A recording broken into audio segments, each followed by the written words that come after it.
खबर रीवा से है, जहां आखिरकार सीआईडी ने 7 साल बाद बहुचर्चित पूर्व पार्षद रॉकी हत्याकांड में खात्मा लगा दिया है और अपनी रिपोर्ट न्यायालय को सौंप दी है।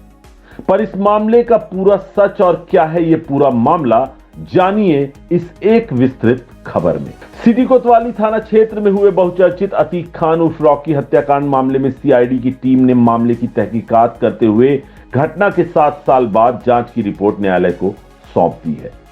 बताया गया कि मामले में आरोपी बनाए गए सिटी कोतवाली टीआई शैलेंद्र भार्गव समेत 8 पुलिसकर्मियों पर हत्या के आरोप लगे थे, जिसके बाद शहर में बवाल मच गया था।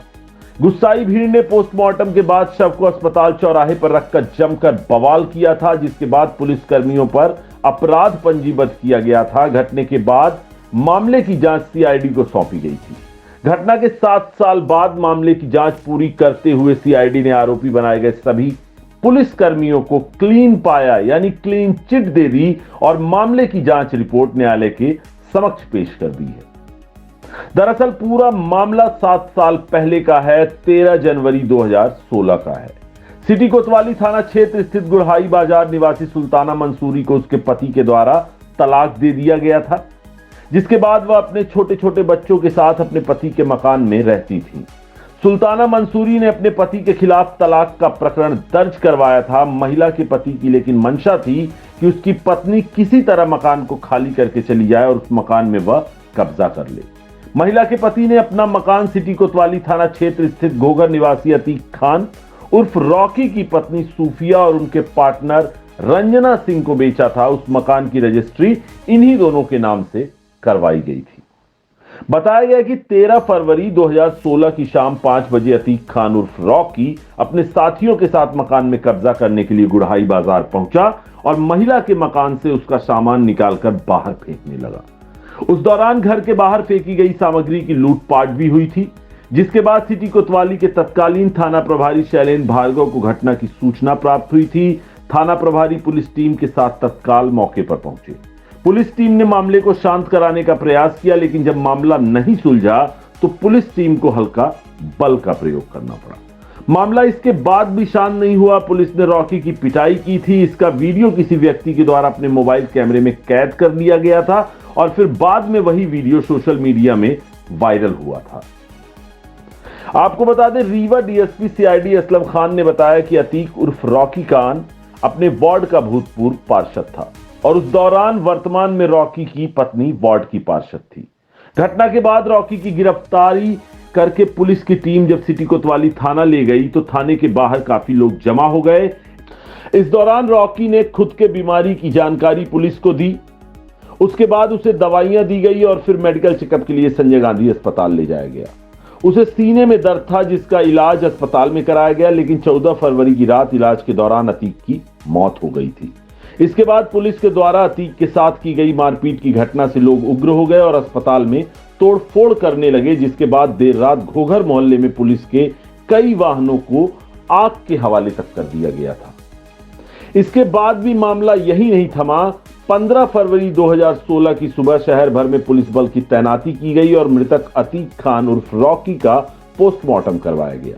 पीएम उपरांत शव परिजनों को सौंप दिया गया। परिजन और घटना से गुस्साई भीड़ अस्पताल चौराहे में शव रखकर चक्का जाम करते हुए बवाल करना शुरू कर दी थी और पुलिस की गाड़ियों में तोड़फोड़ भी करने लगी, जिसके बाद पुलिस ने धारा 144 लगा दी। उनकी मांग थी कि दोषी पुलिसकर्मियों के विरुद्ध हत्या का मामला दर्ज किया जाए। जब तक ऐसा नहीं होगा वह शव को वहां से लेकर नहीं जाएंगे।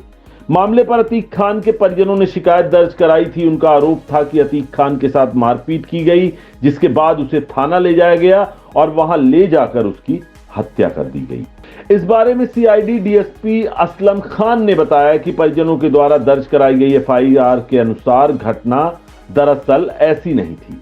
अस्पताल परिसर से सीसीटीवी फुटेज प्राप्त किए गए थे, जिसमें पुलिस अतीक का मेडिकल कराने के लिए अस्पताल लेकर गई थी और उस फुटेज में अतीक पैदल जाते हुए साफ दिखाई दे रहा था।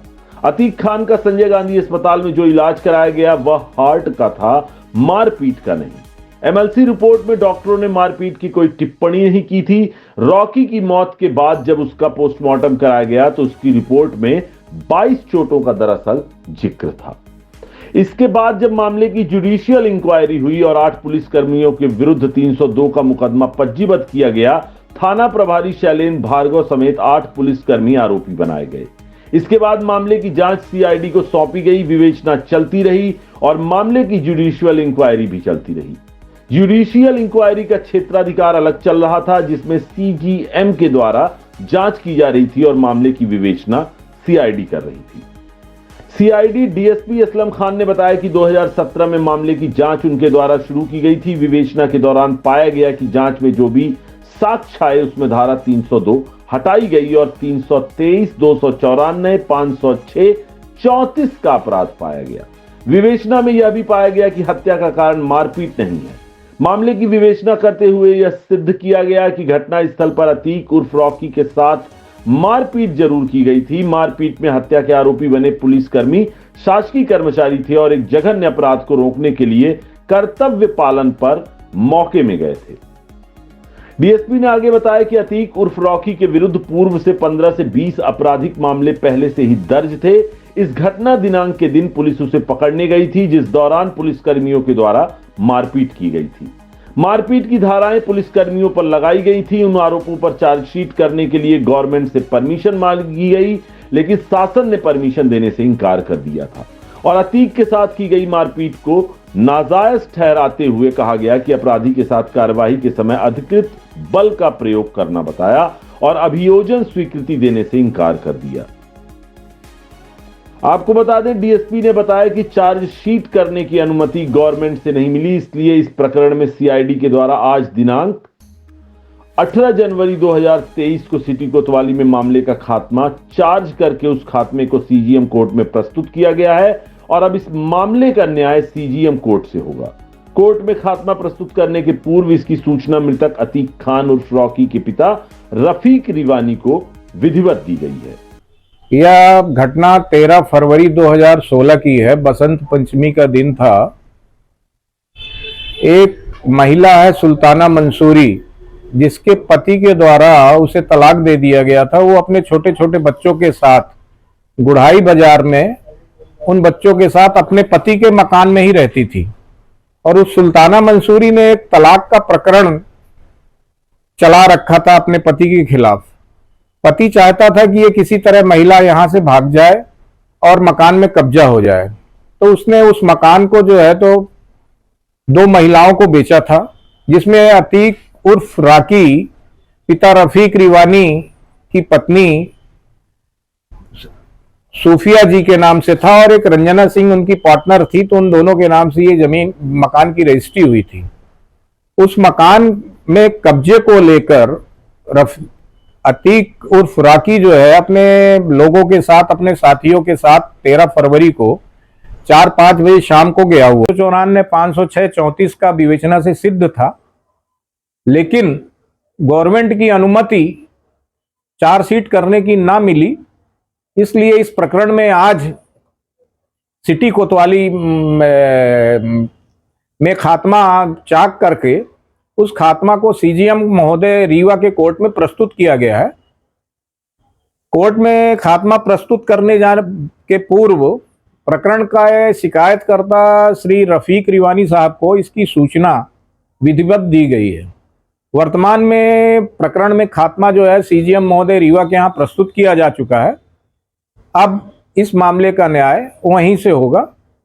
भविष्य में खात्मे में जो भी आदेश होंगे उसका पालन किया जाएगा। धन्यवाद। कितने आरोपी थे? इसमें 8 आरोपी थे।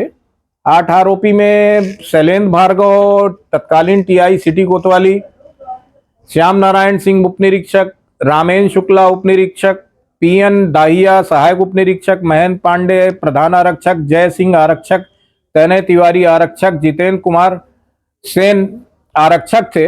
हाँ, ये मैं बताना भूल गया कि मैंने अपनी विवेचना से 2 आरोपियों का, नामजद आरोपी 2 थे, रामेन शुक्ला और सब इंस्पेक्टर और एक जय सिंह आरक्षक, इनको घटना स्थल पर मौजूद नहीं पाया था। इनको अन्यत्र ड्यूटीरत पाया था, लिहाजा प्रकरण से इनका नाम पृथक किया गया है।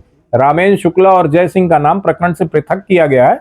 शेष के विरुद्ध 323, 294, 506 का आरोप पाया है, लेकिन गवर्नमेंट की परमिशन न मिलने से इन लोगों के विरुद्ध भी खात्मा भेजा गया है न्यायालय में।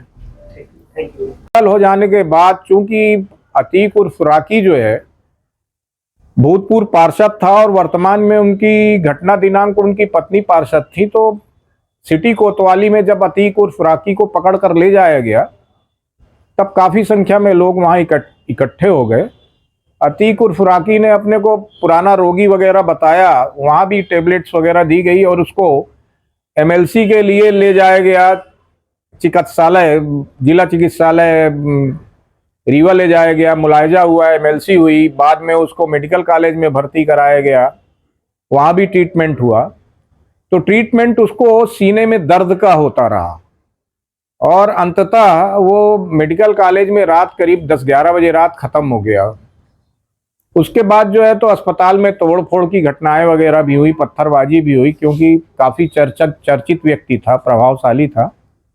उसके बाद दूसरे दिन 14 फरवरी को उसका 3 डॉक्टरों की टीम के द्वारा पोस्टमार्टम किया गया। पोस्टमार्टम के बाद जो है तो अतीक अहमद की लाश छोटी दरगाह के पास रखकर समाज के लोगों ने और उनके पिता ने चक्काजाम वगैरह किया हुआ था और कानून व्यवस्था पुलिस पर ये दबाव और प्रभाव डाला गया कि मुकदमा जब तक 302 हत्या का पुलिस अधिकारियों के खिलाफ दर्ज नहीं होगा तब तक शव का कफन दफन नहीं होगा। और इसी आशय की उन्होंने शिकायत भी की और शिकायत में उन्होंने लिखा कि अतीक अहमद को थाने में ही मार डाला गया था, जबकि एफआईआर के अनुसार ऐसी घटना नहीं थी। सीसीटीवी वगैरह प्राप्त किए गए थे मेडिकल कॉलेज में जिसमें अतीक अहमद पैदल जाते हुए दिखा है, एमएलसी हुई हैं और जो इलाज हुआ अतीक अहमद का और वो मारपीट का नहीं हुआ, हार्ट के इलाज का हुआ है। मेडिकल कॉलेज के डॉक्टर्स ने भी एडमिट पीरियड में और एमएलसी में कुशाभाऊ ठाकरे जिला चिकित्सालय के डॉक्टर्स ने मारपीट के बारे में कोई टिप्पणी नहीं की है। पीएम रिपोर्ट में टिप्पणी है, 22 चोटें हैं उसको। अंततः जुडिशियल इंक्वायरी ऑर्डर हुई 14 तारीख फरवरी को और 302 का मुकदमा पुलिस अधिकारियों के खिलाफ दर्ज हुआ, जिसमें शैलेंद्र भार्गव, श्याम नारायण सिंह, रामेन शुक्ला, जय सिंह वगैरह के खिलाफ प्रकरण, तनय तिवारी वगैरह के खिलाफ प्रकरण दर्ज हुआ 302 का, जिसका क्राइम नंबर 75/16 है। इस क्राइम की विवेचना कुछ दिनों के बाद सीआईडी को ट्रांसफर हुई और ये इन्वेस्टिगेशन चलता रहा। इधर पैरेलल जुडिशियल इंक्वायरी भी चलती रही। जुडिशियल इंक्वायरी का क्षेत्राधिकार अलग चल रहा था, जो सीजीएम साहब जांच कर रहे थे और विवेचना सीआईडी के द्वारा की जा रही थी। तत्कालीन समय में देवेंद्र सिंह राठौर डीएसपी और डीएसपी श्री केएस द्विवेदी जो वर्तमान में मनगांव एसडीओपी, इनके द्वारा विवेचना 302 की गई शैलेंद्र भार्गव वगैरह के खिलाफ। इनके बाद, इनके सेवानिवृत्त होने के बाद और सीआईडी से वापस चले जाने के बाद ये विवेचना 2017 में मुझे प्राप्त हुई। मेरे द्वारा की गई विवेचना से यह पाया गया कि प्रकरण जो है उसमें जो साक्ष्य आई वो प्रकरण में धारा 302 हटाई गई और 323, 294, 506, 34 का अपराध पाया गया। यानी मेरी विवेचना से यह पाया गया कि हत्या का कारण जो है वो मारपीट नहीं है, लेकिन मारपीट मृतक के साथ घटना स्थल पर हुई है, ऐसा मेरे द्वारा विवेचना में सिद्ध किया गया। विवेचना में 323, 294 का आरोप लगाकर चूंकि शासकीय कर्मचारी और पुलिस अधिकारी थे और वो कर्तव्य पालन पर मौके पर गए थे, एक जघन्य बड़े अपराध को रोकने के लिए गए थे, राकी अतीक के खिलाफ कार्रवाई के लिए गए थे। अतीक उर्फ राकी के खिलाफ जो है तो 15-20 मामले ऑलरेडी पूर्व से ही रजिस्टर्ड थे, वो क्षेत्र में सूचीबद्ध है, कोतवाली, सिटी कोतवाली में सूचीबद्ध है।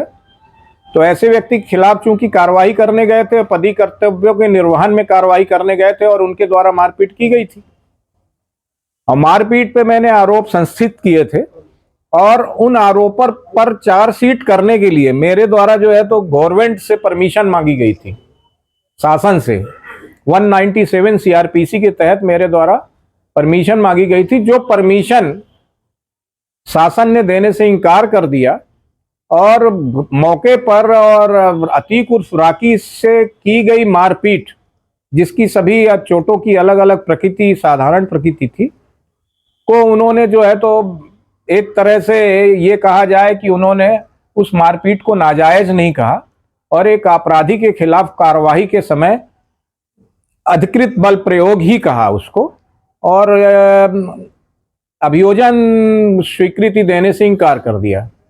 तदुपरांत